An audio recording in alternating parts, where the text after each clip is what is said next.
Alright guys, welcome back to the channel. It's Maddie here, and today we're going to be going over the best decks for ranked mode as we approach the end of this EV Grove season. This was the longest season that we've had so far in Pokemon Pocket, and over the last 3 weeks we've talked pretty extensively about all of the best decks in the format. Some decks have risen over time, some have fallen.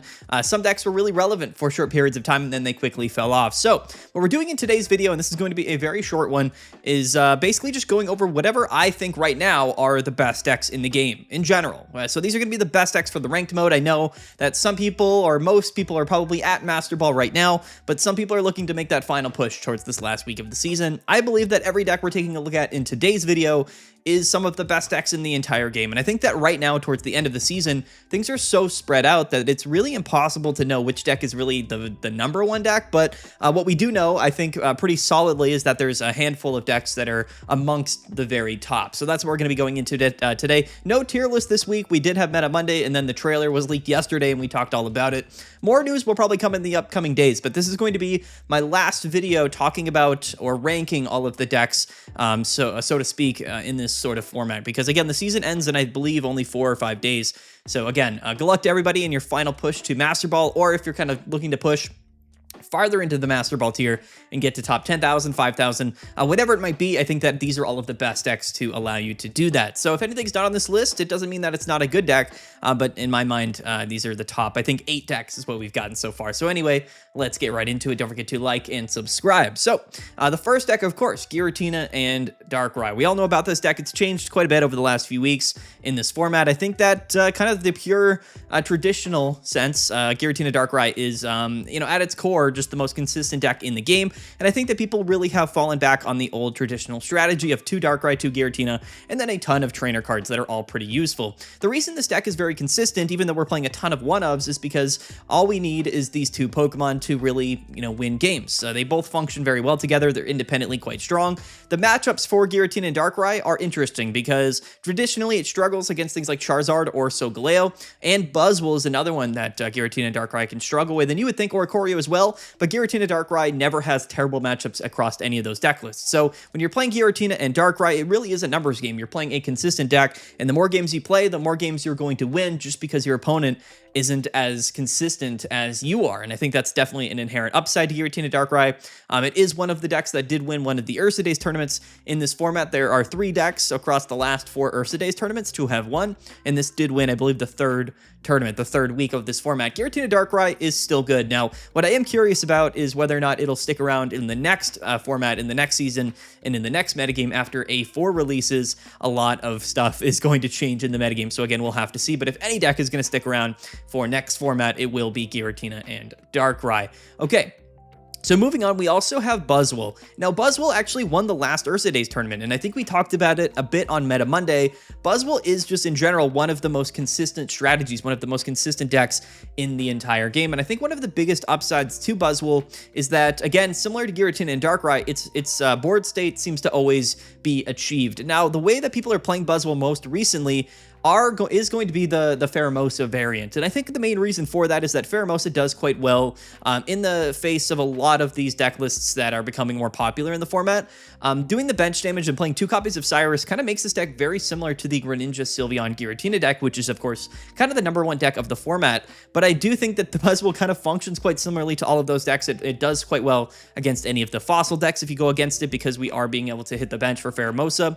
We have Rocky Helmet and, of course, the Pheromosa damage to kind of fix the math and take KOs with Buzzwole, and of course Cyrus as well for that combination. We're going to be able to counterplay other Oricorio decks, mainly with Celesteela and Pheromosa, and all of the healing that we play. We can kind of just outpace all of the Oricorio decks. Buzzwole traditionally actually has a really good matchup against Sylvally as well, which, is the most common way that people are playing Oricorio. So, Buzzwole, the top deck of the last format, and I think that throughout this entire season, this entire metagame, of this format, of this season of EV Grove, was a bit underrated and a bit underplayed. Charizard did dominate for quite some time, but again, as everything sort of evened out towards the end of the season, I think that Buzzwole really found its place and is just, in general, one of the strongest, most well-constructed decks in the entire game.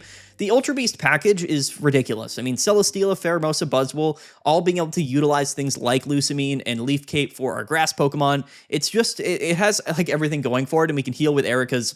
There's really not a lot of matchups that feel really bad for Buzzwole. I would say the only bad matchups for Buzzwole are definitely things like Charizard and Solgaleo, which of course are going to live most of the attacks that we can dish out, and all of our Pokemon seemingly are going to be getting KO'd quite easily. So that's the only downside for sure to Buzzwole, is those two matchups. But again, everything is very spread out in the format right now. Buzzwole definitely one of the better decks in the entire game.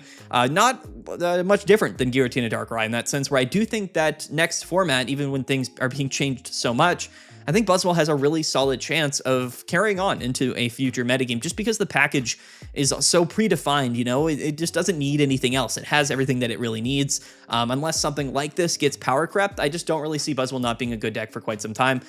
For your ranked climb, if you're looking to hit Master Ball, this has got to be one of the better decks right now, currently in the format. I don't think Charizard or Solgaleo is seeing as much play as it did previously. So there you go. Next up is going to be Sylveon Greninja Giratina, because, you know, we have to mention this. We talk about it basically every day.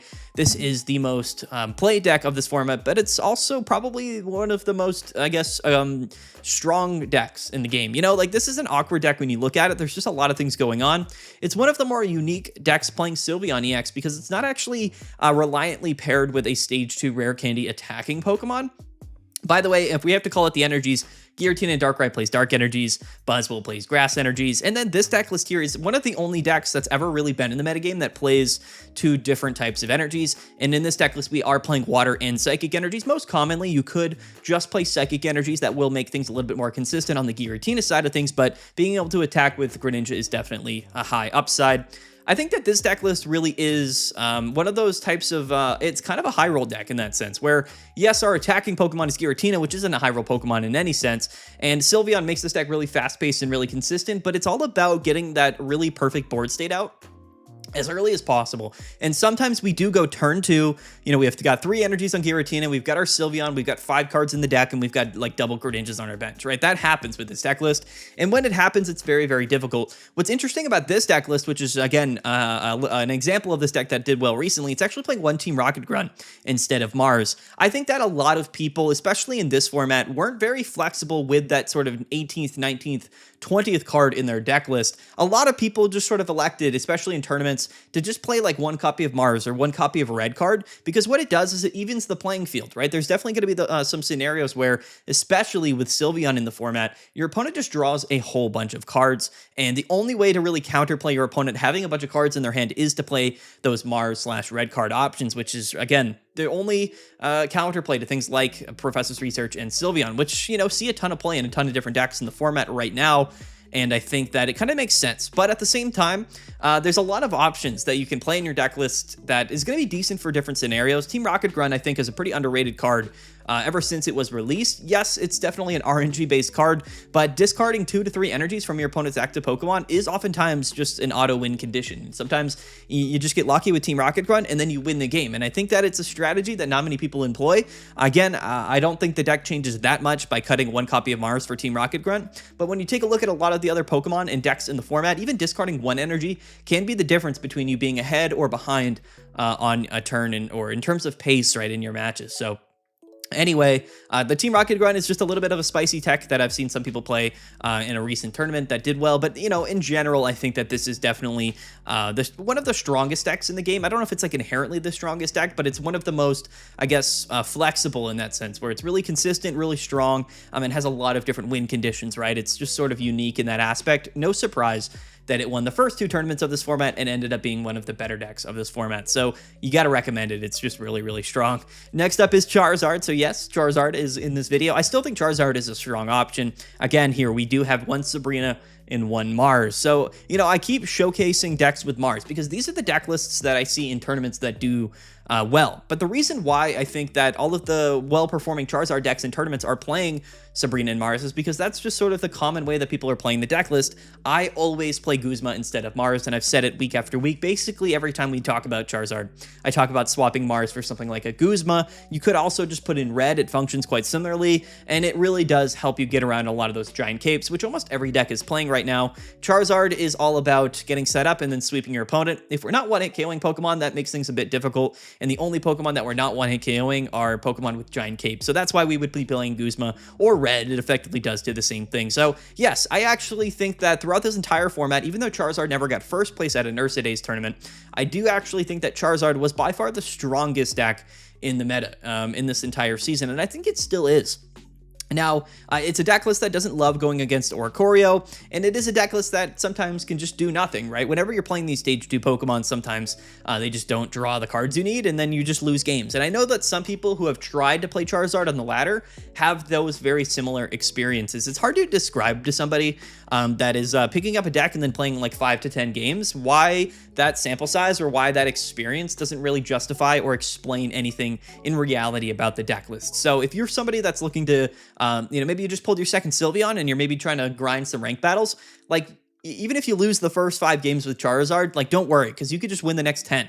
And that's how this deck really works. It's extremely streaky. Definitely an RNG based, like kind of high roll deck list. If you do stoke Charizard turn 2, you're probably going to win. There are some weird aspects of this deck that I think some people don't necessarily understand at first glance, like whether or not they should lead Charmander or lead EEVEE. I think that in most scenarios, you kind of want EEVEE in the active spot, right? Just to kind of attach to it, get that +1 card draw, because it doesn't really matter. You have to really take advantage of the aspect that Charizard only needs 1 energy when it comes in to then set up, right? It doesn't matter if we are attaching that first energy to Charizard, because unless we're stoking on our second turn, it doesn't really matter if we're in the active spot, right? So oftentimes you do just want to lead EEVEE attached to it, especially if you're going second, right? You would always just lead EEVEE and attach to it. That way you can get that extra card to draw. And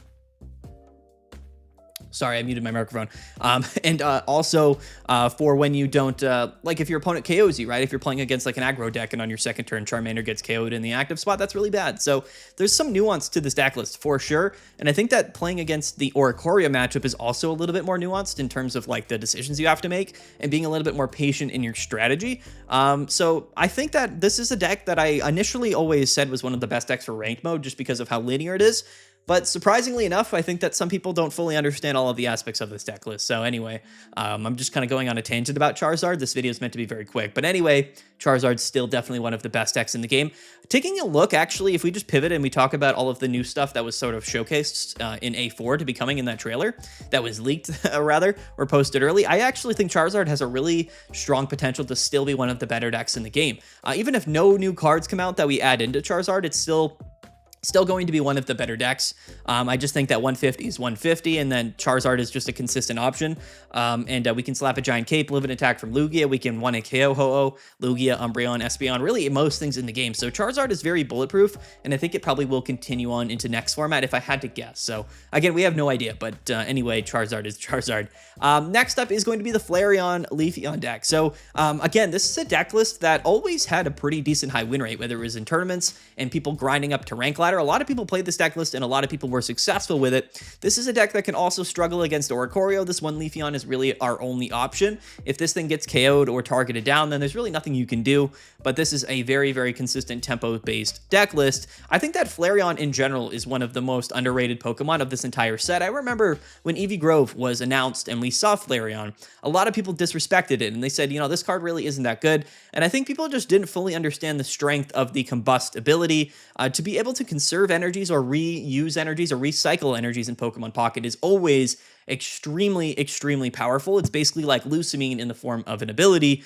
Those energies in the discard pile, we can then we can then reuse them and then put them back onto our Pokemon. Stuff like that is really powerful in Pokemon Pocket, mainly just because energy is the main resource, right? So whenever we can get extra energies or reuse energies, it's really, really powerful. And 130 is nothing to be slept on. EV Bag plus Red can extend the damage a ton. Flareon is just a really strong Pokemon, and I would expect Flareon to see play in a variety of different decks as time goes on. In fact, I think to this day, the highest tournament placing in at Ursa Days tournament, at least, for Flareon was actually in the first week where it made grand finals, but it was Turtonator Flareon, which is pretty funny, and that's just something that kind of fell off the map in favor of Leafeon. But anyway, yeah, Leafeon Flareon, still one of my favorite decks. It was one of the more pleasant surprises to this format. It kind of popped in sort of mid to late of that first week. It wasn't something people had necessarily on their radar from the very beginning, but ended up definitely being a pretty significant staple in the metagame. And, I think that a lot of fire Pokemon are just in general quite strong. And for that reason, I think that they're probably going to stick around for quite some time. And again, this has to be one of our top choices when we're taking a look at decks in the current metagame and which decks that you should be playing. That's what this video is really all about. It's kind of like a final summary, right? I'm like, you know what? The format's over, basically. We've got a couple days left. Here are the best decks in the game that's we can all kind of agree on. And that's really what this video is all about. So anyway, good luck to everybody that's kind of grinding up. Next up is going to be Solgaleo. So, you know, Solgaleo was something that I never really put too much stock in, especially in the first couple of weeks of this format. But this new version of Solgaleo, which incorporates Sylveon, Magearna, and 2 copies of Sabrina, it really ended up, and Leftovers, by the way, a very underrated card specifically for Solgaleo. This was an archetype that, again, popped up towards the mid to late end of this season and really did end up being one of the most impressive decks. One thing I will say though, like if you don't really realize it, this Solgaleo deck got into grand finals. It got top 2, got second place at back-to-back Ursa Days tournaments over the last 2 weeks, which is very, very impressive. I mean, you got to understand, like, Solgaleo was never the most played deck of this format. It really oftentimes wasn't even the top 5 most played deck. So for it to go back-to-back finals appearances at Ursa Days is a really, really big deal. And I think that this Solgaleo deck is as good as they come. The Double Sabrina Magearna is for Oricorio. Yes, we are still probably going to struggle against some stuff, particularly the fire decks, but I do think Solgaleo has a significant, place in the format. And what's funny is that Solgaleo was always one of the most popular Pokemon in the entire game ever since it was released.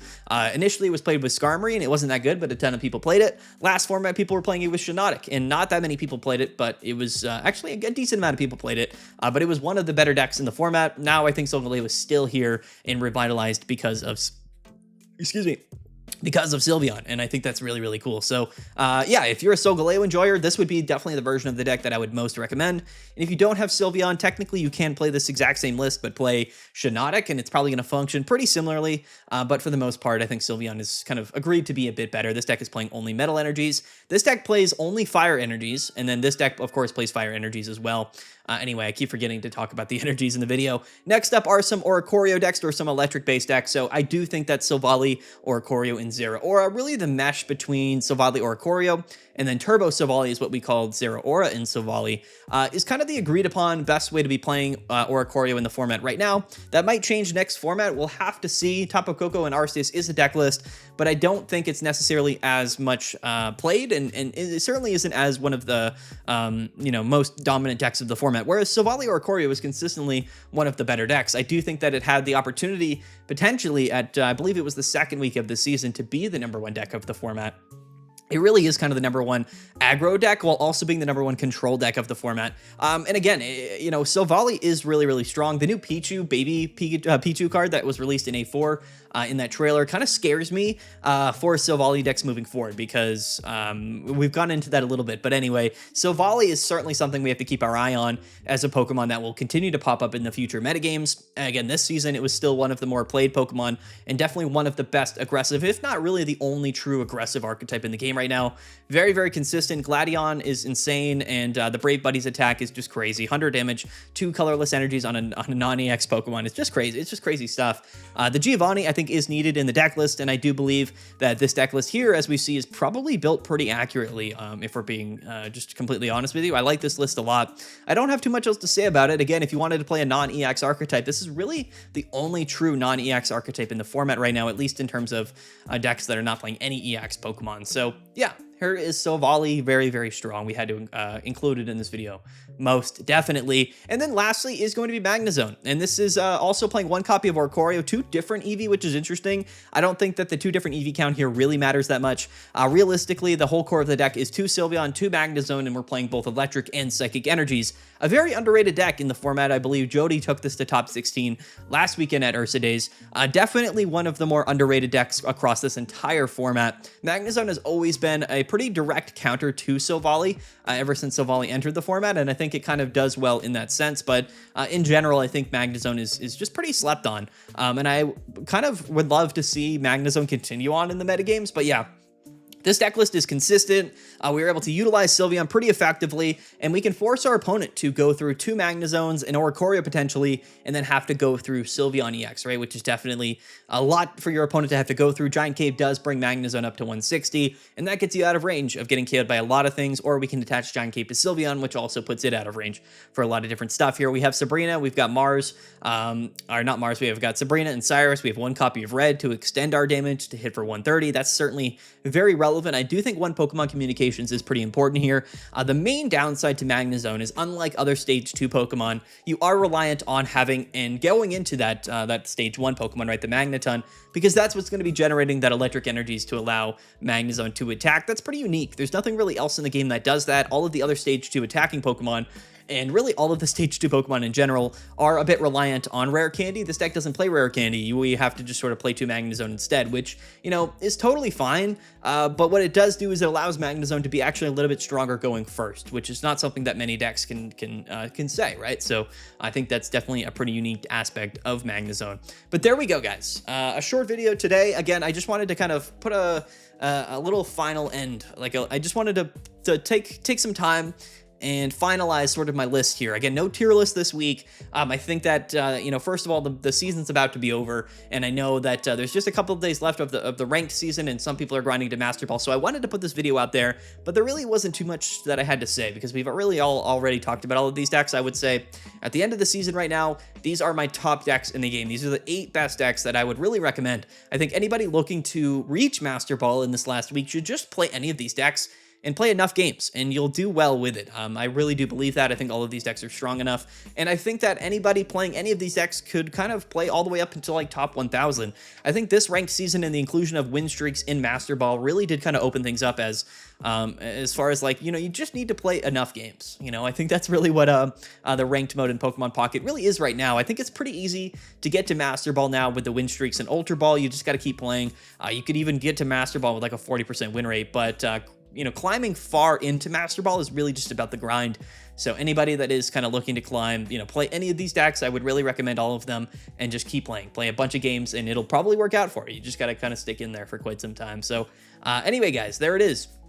There's the video, a short one today. Don't forget to like and subscribe. I will be gone again this weekend, but I am going to be trying to pre-record a small video series, I suppose. So a collection of videos that, you know, should be somewhat fun. They're going to be pretty short, pretty simple, but there'll be a video every day for the next 4 or 5 days up until the release of A4, so keep your eye out for that. There will be some videos coming in the upcoming days, so definitely stay tuned. Check those videos out. Hopefully you enjoy them. And then again, we'll be back early next week, and we'll be primed and ready for the release of course, A4, which, you know, once we get the full announcement and we maybe get some more details, it's absolutely incredible. It's going to be so exciting. And I think that the metagame and all of Pokemon Pocket in general is going to be absolutely changed forever, which is just very exciting. So anyway, guys, let's get out of here. Peace out. Have a good one. We'll see you guys later. And yeah.